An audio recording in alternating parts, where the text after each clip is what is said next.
శక్తి ప్రసారం కర్మ వల్ల జరుగుతుంది రాధా. కర్మ కారణంగా మనం ఏ శక్తి ఏ జ్ఞానాన్నైతే ప్రాప్తి పొందుతామో అవి దేవతల నుంచి ప్రాప్తిస్తాయి. మనం మన కర్మల కారణంగా రాధాకృష్ణులమయ్యాం.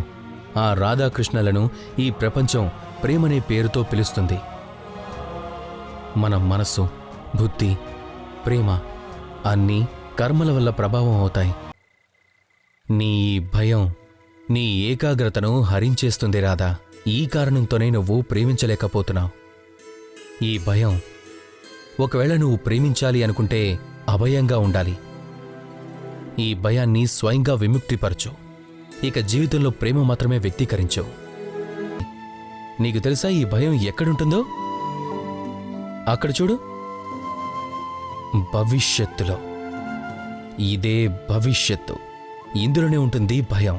ఎలా అయితే మన మనసు వర్తమానం నుండి భవిష్యత్తుకు వెళ్తుందో భయం దాని పురివిప్పుకుంటుంది.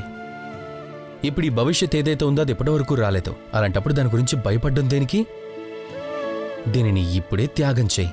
భవిష్యత్తును త్యాగం చేయి, భయాన్ని త్యాగం చేయి. అలాగే ప్రేమలో జీవించు.